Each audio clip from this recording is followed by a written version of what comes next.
నమస్కారం.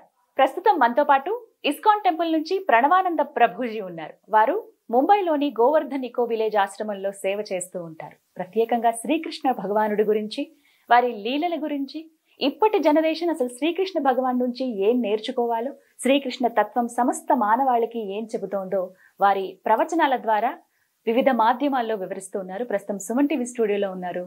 వారితో మాట్లాడదాం. ప్రణవానంద ప్రభుజీ, నమస్కారం అండి. హరే కృష్ణ. ప్రభుజీ, చాలా మంది వీడియోస్ చూసి కామెంట్స్ పెడుతూ ఉన్నారు. వాళ్ళు కూడా మీతో మాట్లాడాలి, కొన్ని ప్రశ్నలు అడగాలి వాళ్ళ గురించి అని వాళ్ళు భావిస్తున్నప్పటికీ అది కుదరని పని కాబట్టి కామెంట్స్ లో పెడుతున్నారు. ఆ క్వశ్చన్స్ నేను మిమ్మల్ని అడుగుతున్నాను. అందులో అడిగిన ప్రశ్నలు ఏమిటంటే, కొంతమంది విద్యార్థులే, అది కూడా ఇంజనీరింగ్ చదివే పిల్లలు కావచ్చు, ఇలా వాళ్ళు ఏం చదువుతున్నారో కూడా వాళ్ళు అక్కడ రాయటం కూడా చూసాను నేను. ఆ కామెంట్స్ లో అడిగింది ఏంటంటే, కొన్ని డిస్ట్రాక్షన్స్ ఇప్పుడు చూస్తున్నాము. ఎంత మంచిగా మేము వెళ్దాం అనుకున్నా అది ఏజ్ ఎఫెక్టో ఏంటో తెలియదు, కానీ మంచి వీడియో చూద్దామని యూట్యూబ్ లో వెతికినా కూడా ఏదో ఇంకొక వీడియో రావటం, మైండ్ అంతా డైవర్ట్ అయిపోవటం. మేము ఎంత మంచి చేద్దామన్నా కూడా మాకు చుట్టుపక్కల ఉన్న అట్రాక్షన్స్ వల్ల మేము చేయలేకపోతున్నాం, శ్రద్ధ పెట్టలేకపోతున్నాం చదువు మీద అని చాలా మంది స్టూడెంట్స్ నుంచి వచ్చిన క్వశ్చన్ ఇది. ఈ డిస్ట్రాక్షన్స్ నుంచి ఎలా బయటపడాలి అని అడుగుతున్నారు. మీకు ఒక విషయం చెప్తానండి. డిస్ట్రాక్షన్ అనేది కేవలం ఒక ఏజ్కి సంబంధించింది కాదు. ఒకసారి అక్బర్ బీర్బల్ని అడుగుతారనమాట, ముసలితనంలో మన దగ్గర ఉండే అనర్థాలు అంటే ఆ యొక్క కోరికలు ఇవన్నీ పోతాయి కాబట్టి ఈ యంగ్ ఏజ్, మీరు అన్నారు కదా, ఆ ఏజ్ ప్రభావం బట్టే ఈ ఒకటి ఉంటుంది అని అన్నారు. అంటే బీర్బల్ అన్నారు, అది కాదయ్యా, ఎప్పుడైనా సరే ఎక్కడికైనా సరే మన హృదయం శుద్ధీకరణ జరగలేదు అని అంటే ఎప్పుడు ఉండే ఉంటాయి అని అంటే ఆయన నమ్మరనమాట. సరే రేపు ప్రొద్దున రా నిరూపిస్తాను అని చెప్తారు. చెప్పి ఒక ముసలు ఆయన నెక్స్ట్ డే చనిపోతున్నారు, ఇంకొన్ని క్షణాలలో చనిపోతున్నారు అని పెట్టి అక్కడ ఇలా పడుకోబెట్టారు అనమాట. ఆయనని పడక మీద పడుకోబెట్టేసి ఏం చేశారంటే వాళ్ళ యొక్క రాజుగారిని రమ్మన్నారు. రాజుగారు వచ్చేటప్పుడు మీరు రాజాది రాజా అని ఇలా అరుస్తూ ఉంటారు కదా, తర్వాత రాజుగారు ఇలా దిగొస్తారు. ఆయన దిగొచ్చే సమయంలో అందరు చూస్తూ ఉన్నారు, ఇలా రాజు కూడా దిగొస్తున్నారు. రాజుగారి యొక్క చిన్న కూతురు అన్నమాట, ఒక యూత్ లో ఉంది ఆవిడకి పెద్ద పెద్ద గజ్జలు వేసి పట్టీలు వేసి తయారయ్యి ఆవిడ ఇలా పక్క నుంచి వెళ్తున్నారు అనమాట. గల్ గల్ గల్ అని నడుస్తూ ఉన్నారు. ఆ హెయిర్ లో నుంచి వాసన వస్తుంది అనమాట ఈ ముసలివాడికి.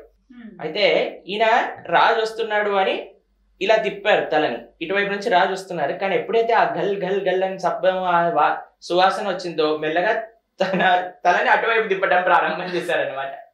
అప్పుడు అక్బర్కి చూపించారు, ఈయన చూసావా, నువ్వు అన్నావు కదా పోతుంది కోరిక అని, ఎలా ఉంది అని చెప్తారనమాట.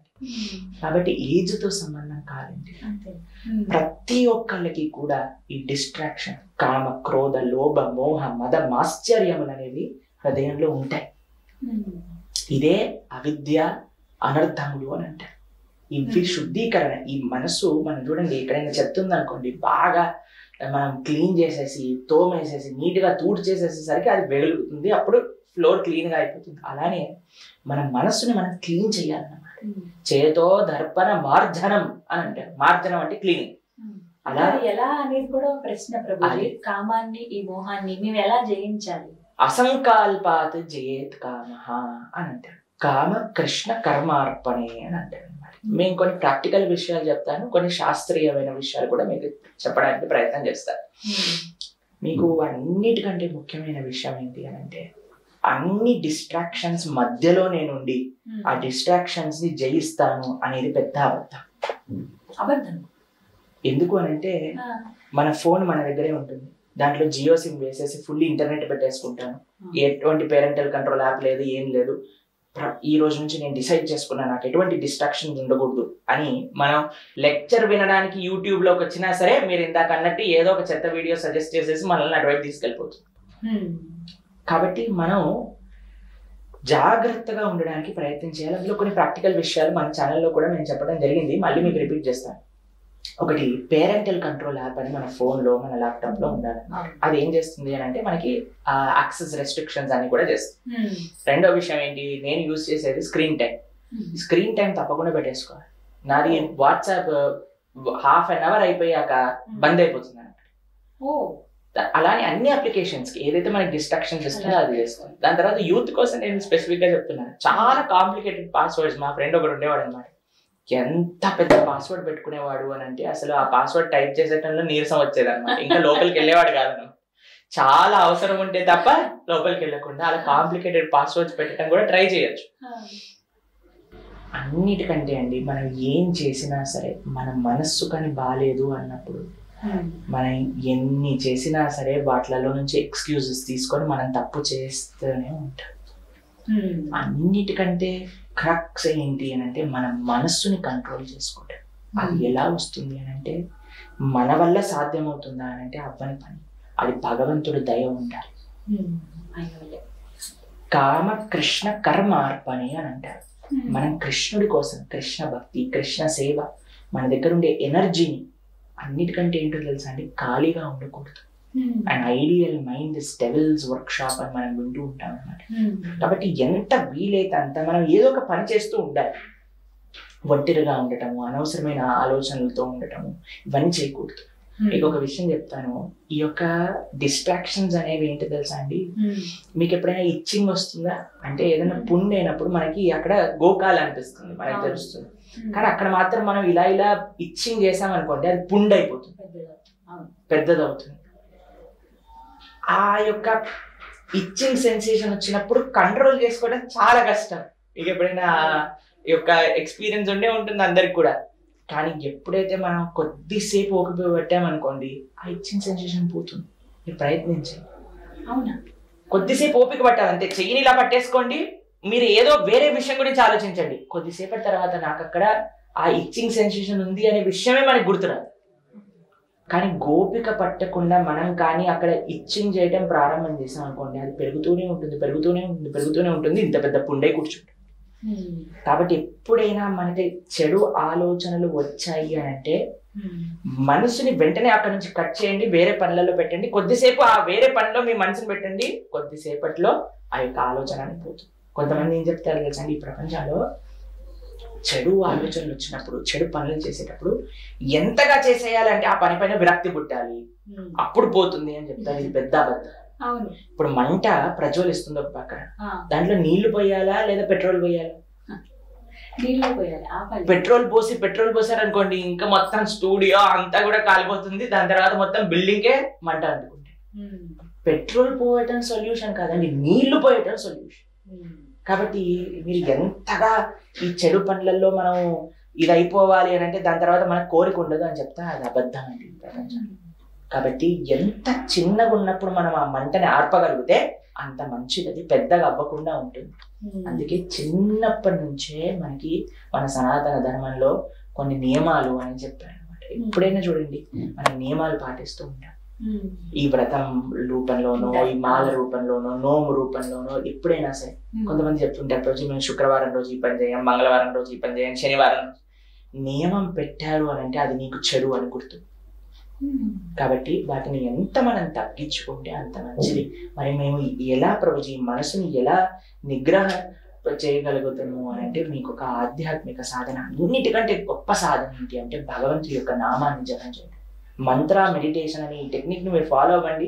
ఎంత మంచి రిజల్ట్స్ వస్తాయి అంటే మనసు బాగుంటుంది, మనకి దృఢ నిశ్చయం ఏర్పడుతుంది, డిస్క్రిమినేషన్ డిటర్మినేషన్ రెండూ వస్తాయి ఈ మంత్ర మెడిటేషన్ ద్వారా. ఏంటది అంటే ప్రతిరోజు ఒక 15 నిమిషాలు 20 నిమిషాలు అరగంట సేపు మీరు మీ సమయాన్ని తీసి హరే కృష్ణ కృష్ణ కృష్ణ హరే హరే హరే రామ రామ రామ హరే హరే ఈ మంత్రాన్ని జపం చేయండి. ఎంత స్ట్రెంగ్త్ ఇస్తుంది అని అంటే మనం బ్యాటరీని ఛార్జ్ చేసినట్టుగా మన మనస్సు మన శరీరం మొత్తం కూడా ఆ పాజిటివిటీ ఆ స్పిరిచువాలిటీతో ఛార్జ్ అయిపోతుంది అనమాట. ఎవరైనా హ్యాపీగా జపం చేసుకోవచ్చు. మనం జపం గురించి లాస్ట్ టైం మాట్లాడుకున్నాం. అలా చక్కగా జపం చేయండి, మన మనసు పైన ఎంత నిగ్రహం వస్తుందో మనకు తెలుస్తుంది. కాబట్టి మనము మన దగ్గర ఉండే చెడు విషయాలను నిగ్రహించటం ఇంకా ఏ మార్గంతో సాధ్యం కాదండి. మనకి తెలుసు విశ్వామిత్రుడు మెడిటేషన్ చేశారు, అరణ్యంలోకి వెళ్ళి తపస్సు చేయడానికి కూర్చున్నారు. మేనక రంభ వీళ్ళందరూ వచ్చి డిస్ట్రాక్ట్ చేసేస్తారు. మనకి తెలుసు ఈ విషయం గురించి. ఒకసారి కామం ద్వారా ఇంకోసారి కోపం ద్వారా ఆయన తన యొక్క తపశ్శక్తిని మొత్తం కూడా కోల్పోతారు. కానీ అదే విషయం ఒక కృష్ణ భక్తుడు ఉన్నారండి, ఆయన పేరు హరిదాస్ ఠాకూర్ అని అంటారు అన్నమాట. ఆయన జపం చేస్తూ ఉంటారు. రోజుకి ఎన్ని గంటలు జపం చేసేవారో తెలుసా? 24 గంటలలో 22 గంటలు జపం చేసేవారు. అయితే ఇలా జపం చేస్తూ ఉన్నప్పుడు ఆయన అంటే కొంతమంది పడని వాళ్ళు ఉండేవారు అనమాట. వాళ్ళు ఒక వేష్యను పంపించారు ఆయన దగ్గరికి. ఈయనని ఎలా అయినా డిస్ట్రాక్ట్ చేసేసి ఈయనతో తప్పు చేయించేసి అప్పుడు మొత్తం సమాజంలో ఈయనని మనం చెడుగా అనుకోవచ్చు అని ఆవిడ వెళ్తుంది, ఆయన దగ్గరకు వస్తుంది అనమాట. అయ్యా నేను మీతో ఎంజాయ్ చేయాలనుకుంటున్నా అని. ఈవిడ పేరు లక్షహీర అంటారు, చాలా సౌందర్యవతి అనమాట. ఆవిడ వచ్చి నేను డిస్ట్రాక్ట్ చేయడానికి ప్రయత్నం చేస్తుంది. అయితే ఈయన అంటాడు, అమ్మ నేను జపం చేస్తున్నా, కూర్చో, జపం అయిపోయాక నీతో మాట్లాడతా అని. జపం చేస్తున్నారు. సాయంత్రం అయిపోయింది, రాత్రి అయిపోయింది, పొద్దున అయిపోయింది, ఇంకా జపం చేస్తూనే ఉన్నారు. అయ్యా పొద్దున అయిపోయింది అంటే సరే మరి సాయంత్రం పూట రా. మళ్ళీ సాయంత్రం పూట వచ్చింది, చూసేసరికి జపం చేస్తున్నా. అయ్యా మన ఇద్దరం ఎంజాయ్ చేద్దామని అంటే వెయిట్ చేయి, జపం అయిపోగానే వస్తా. అలా 3 రోజులు అయ్యేసరికి ఆయన కళ్ళు తెరిచేసరికి ఈవిడ కూడా ఒక జపమాల పట్టుకొని కూర్చుంది అనమాట, జపం చేస్తూ ఉందన్నమాట. కాబట్టి ఆ స్ట్రెంగ్త్ మనకి, మనతో ఉండే వాళ్ళందరి లోపల ట్రాన్స్ఫర్మేషన్ అనేది భగవద్భక్తి అది సులభంగా మనకి కలిగిస్తుంది అనమాట. కాబట్టి ఈ భగవద్భక్తి, ఈ కృష్ణ నామ జపం, ఈ భగవత్ సాంగత్యం, మంచి వాళ్ళ సాంగత్యాన్ని ఉండటం చేత, ఎప్పుడు కూడా మంచి విషయాలు మనం స్వీకరించడం చేత మన హృదయంలో ఉండే చెత్త, ఇప్పుడు చూడండి ఒక గ్లాస్ లో మురికి నీళ్లు ఉన్నాయనుకోండి, పైనుంచి మనం నీళ్లు పోస్తూ మంచి నీళ్లు పోస్తూ ఉంటే ఈ మురికంతా బయటకు వెళ్ళిపోతుంది. కొద్దిసేపటి తర్వాత ఈ గ్లాస్ లో మొత్తం కూడా మంచి నీళ్లు ఉంటాయి. అలా ఇప్పుడు మన హృదయంలో చెత్త ఉంది, మన మనసులో చెత్త ఉంది అనుకోండి, మంచి విషయాలు, ఆధ్యాత్మిక కృష్ణ సంబంధమైన విషయాలన్నీ కూడా వింటూ ఉండండి, చూస్తూ ఉండండి. కేవలం ఏమంటారో తెలుసండి, చెడు చూడకూడదు, చెడు వినకూడదు, చెడు మాట్లాడకూడదు, చెడు ఆలోచించకూడదు అంటే దాంతో సరిపోదండి. చెడుని చూడకపోవటం ఎంతైతే ముఖ్యమో మంచిని చూడటం కూడా అంతే ముఖ్యం. మంచిని వినటం అంత ముఖ్యం, మంచిని ఆచరించటం అంత ముఖ్యం, మంచిని మాట్లాడటం అంత ముఖ్యం. కాబట్టి ఇలా చేసినప్పుడు తప్పకుండా ఎంతమంది, మా యొక్క సొంత జీవితంలో నేను మీకు చెప్తాను, ఎంతో మంది వందలాది యూత్స్ మేము చూసాం. వాళ్ళ జీవితాల్లో ఉండే చెడు అలవాట్లన్నీ కూడా వాళ్ళు మారి మంచి ఆధ్యాత్మిక మార్గంలో వేలాది మందిని ఇప్పుడు కూడా మనం చూస్తూ ఉన్నాం అనమాట. ఎందుకు సాధ్యమైంది అని అంటే కృష్ణ సాధన ద్వారా, ఆధ్యాత్మిక భక్తి సాధన ద్వారా ఇది సాధ్యమవుతుంది. కాబట్టి మీరు అస్సలు కంగారు పడకండి. ఎటువంటి చెడు అలవాట్లున్నా అన్నీ పోతాయి.